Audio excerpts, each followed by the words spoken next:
सबसे पहले Khan career study channel पर आप सभी का स्वागत है। और मैं आज आप सभी को पढ़ाने वाला हूं इंग्लिश का तीसरा चैप्टर।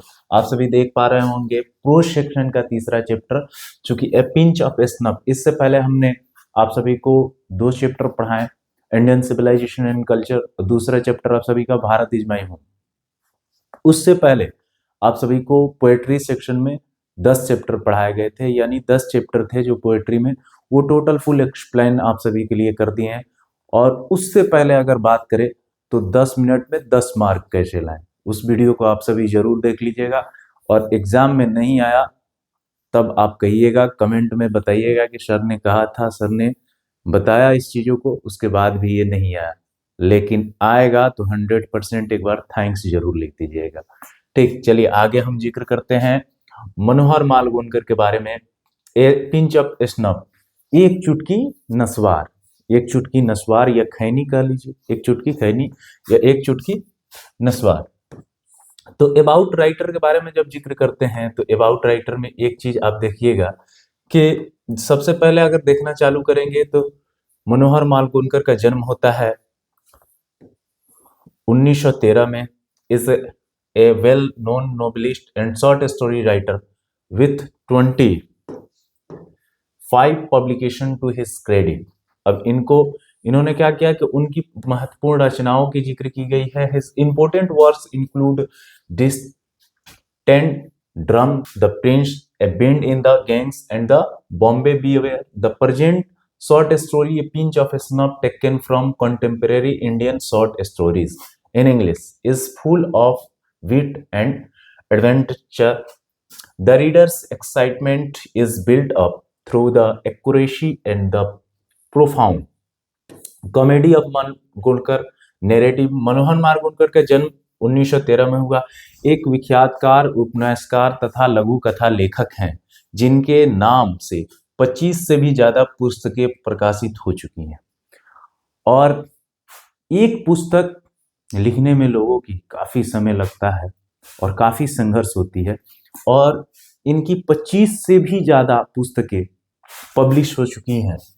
आगे इसमें जिक्र करते हैं कि उनकी महत्वपूर्ण रचनाओं में distant drum, the princess A bend in gangs तथा बॉम्बे बी अवेयर सम्मिलित है। प्रस्तुत लघु कथा ए पिंच ऑफ स्नफ, जो कि contemporary Indian short story in English नामक पुस्तक से ली गई है। अब इस बातों को आप लोग थोड़ा सा ध्यान दीजिएगा कि ए पिंच ऑफ स्नफ कहां से लिया गया है? Indian short story in English, contemporary Indian short story नामक पुस्तक से ली गई है।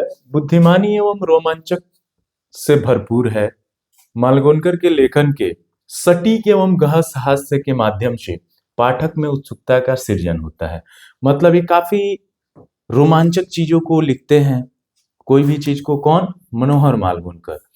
और इसमें बताते हैं ए पिंच ऑफ स्नफ में, pinch of snuff has been written by Manohar Malvankar and an outstanding Indo Anglian writer. Indo Anglian writer के बारे में जब जिक्र किया जाता है तो देखिए, इस पार्ट को जब आप पढ़ना स्टार्ट कीजिएगा, ये पार्ट अगर एनसीईआरटी बुक के हिसाब से आप अगर नोटिफाइड करते हैं तो बहुत बड़ा स्टोरी है, क्योंकि हर एक पॉइंट ऑफ व्यू में इसमें लगभग अनुमानतः 84 टॉपिक, 84 से भी ज्यादा टॉपिक लगभग है।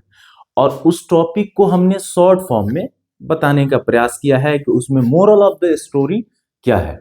तो उम्मीद है कि आप सभी मोरल ऑफ द स्टोरी पढ़ना स्टार्ट कर देंगे और समझेंगे भी, चूंकि समय काफी कम है। समय आपके 2 फरवरी से एग्जाम ही होने हैं, ठीक। तो उसी को मद्देनजर रखते हुए हम आप सभी को शॉर्ट फॉर्म में बताने का प्रयास किए हैं। और जो हमने दावा किया है कि आपके समरी को लेकर के, मैच द फॉलोइंग को लेकर के, तो हमें लगता है कि वो 15 नंबर आप सभी के कंप्लीट ही होंगे। जनवरी से लाइव चलने वाले हैं खान करियर स्टडी चैनल पर, तो उम्मीद है कि आप सभी पढ़ाई कर रहे होंगे 2026 एग्जाम के लिए। चलिए आगे जिक्र करते हैं इसमें। तो Manohar Malvankar, a pinch of snuff Manohar Malvankar ने लिखा है कि जो एक जाने मन, इसमें क्या है, लेखक है जो एक माने जाने इंडो इंग्लिश लेखक है, यानी इंडो एंजेलियन लेखक है। यह एक बहुत ही दिलचस्प और रोमांचक कहानी है। दिलचस्प माने मजाकिया अंदाज में, किसी से परिचय इनका है ही नहीं, अब मिलने के लिए पहुंच जाते हैं। ठीक, परिचय झूठा बता करके। उसी परिचय का इसमें जिक्र किया जाता है कि इस कहानी में लेखक ने अपने मामा नानू काका के किरदार के बारे में बताया है। जो लेखक है वो किसके बारे में बता रहा है? अपने मामा के बारे में, नानू काका के बारे में। नानू काका जो इसमें करेक्टर है वो काफी इंटरेस्टिंग करेक्टर है, क्योंकि उसका जिससे परिचय नहीं है उससे भी मिलने के लिए वो पहुंच जाता है और मिल भी लेता है। फिर आगे क्या करता है कि अपने मामा नानू का किरदार जो हमेशा झूठ बोलते थे, अमूमन तौर पर लोग झूठ बोलने वाले ज्यादा होते हैं और अपने तरीके से दूसरे को धोखा देते थे, और जीवन में लोग झूठ बोलकर धोखा देते हैं, ये सत्य बात है। ठीक, नानू काका लेखक के घर आते हैं। नानू काका कौन है? इसके मामा है, लेखक के मामा है इनके, जो एक मंत्रालय में प्रोबेशन पर डिप्टी सेक्रेटरी हैं। और लेखक इसमें क्या है? एक डिप्टी सेक्रेटरी का जॉब करते हैं। हालांकि लेखक को नानू काका पसंद नहीं है। अब लेखक को क्या है? नानू काका पसंद नहीं है। अब मामा है, पसंद नहीं है, तो फिर इनको मार डांटेंगे तो फिर पसंद आना स्वाभाविक है। फिर भी वह अपनी माँ को खुश करने के लिए, देखिए आगे वही चीजें जिक्र हो रही हैं कि फिर भी वह माँ को खुश करने के लिए उनके साथ जाते हैं। मतलब अगर वो उनको पसंद नहीं है, फिर भी उनको अपनी माँ को खुश करना था। किसको? लेखक को। लेखक अपने माँ से प्रेम कर रहे हैं, या बता रहे हैं कि लेखक अपने माँ को खुश करने के लिए उनके साथ जाते हैं। नानू काका एक मंत्री से मिलना चाहते थे, और नानू काका किससे मिलना चाहते थे? मंत्री से। इसीलिए वो मंत्री से मिलने गए, लेकिन उन्हें मंत्री से मिलने का अपॉइंटमेंट नहीं मिला। देखिए, कोई भी बड़े ओहदे पर लोग होते हैं, यानी बड़े पद पर होते हैं, तो उनसे मिलने के लिए आप सभी को अपॉइंटमेंट लेना पड़ता है। यानी पहले से, अब मान के चलिए कि आप गए जिला कलेक्टर से ऐसे ही मिल लीजिएगा, नहीं, अपॉइंटमेंट, क्योंकि हो सकता है कि आप उनके ऑफिस पर गए, वो कहीं दौरे पर गए, मतलब निरीक्षण के लिए कहीं क्षेत्र में गए हुए हैं, तो नहीं मिल सकते हैं, क्योंकि हर चीज का एक सीमा होता है और एक अपना सीमा वो बना करके रखे हैं कि हाँ इस समय में, और वो अपना शेड्यूल बना करके रखते हैं। जितने भी बड़े बड़े लोग हैं, यानी एमएलए, एमपी, वो सभी लोग क्या रखते हैं? अपना पीए रखते हैं, पर्सनल असिस्टेंट, तो वही सारी चीजों को डील करते हैं। अपॉइंटमेंट नहीं मिला, जबकि उन्हें 3 दिन बाद मंत्री के साथ मीटिंग में के लिए बुलाया गया, और 3 दिन बाद उनको मिला, और उनको ज्यादा दिन रुकना नहीं था। Eight last Nanu Kaka play a trick to fulfil his aim to seeing a minister, and he really succeed in doing so. Nanu Kaka had royal car that is driven by the writer himself. आखिर में नानू काका एक मंत्री से मिलने का अपना मकसद पूरा करने के लिए एक चाल चलते हैं। आखिर में वो क्या करते हैं? एक चाल चलते हैं। ठीक है, तो चाल चलते हैं। इस चाल में क्या है कि और वे सच में इसमें कामयाब हो जाते हैं, और नानू काका क्या है? कामयाब हो जाते हैं।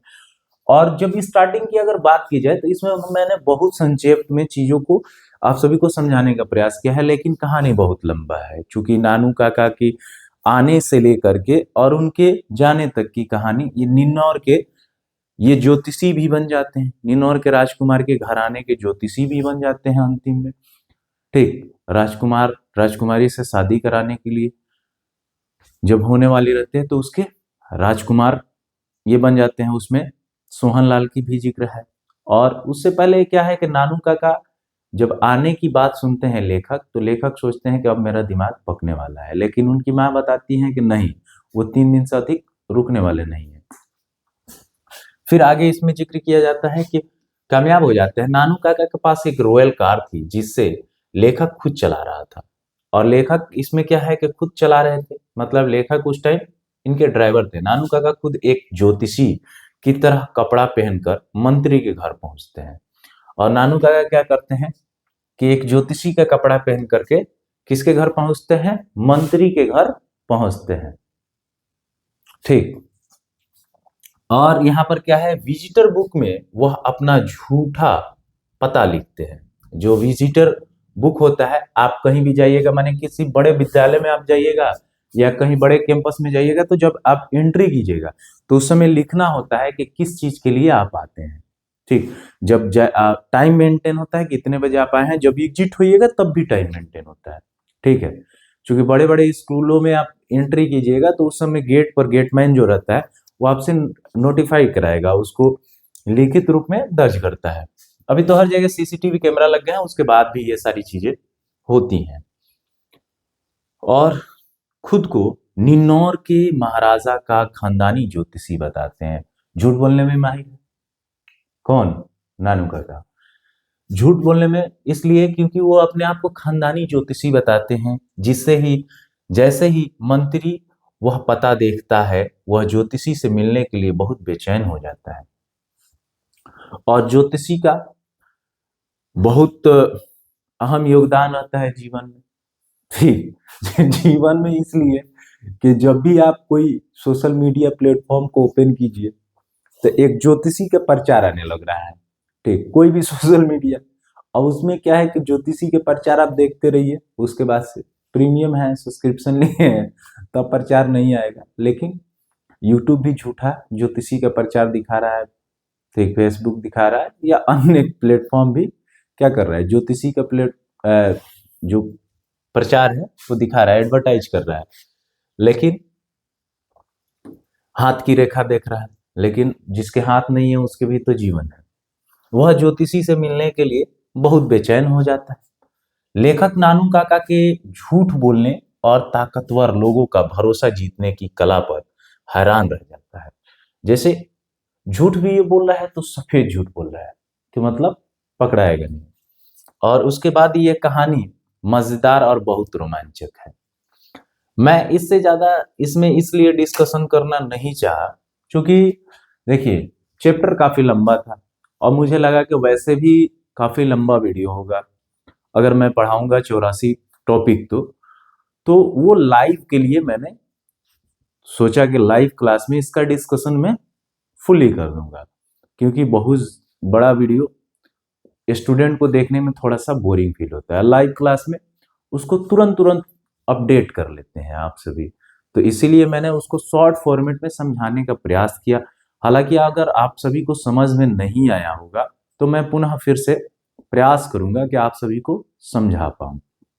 रही बात सब्जेक्ट की, तो जो जो सब्जेक्ट का आप पढ़ाई कर रहे हैं अति उत्तम है, और जो जो सब्जेक्ट का पढ़ाई नहीं कर रहे हैं तो अभी से भी पढ़ना शुरू कर दीजिए, क्योंकि महज कुछ ही दिन बचे हुए हैं।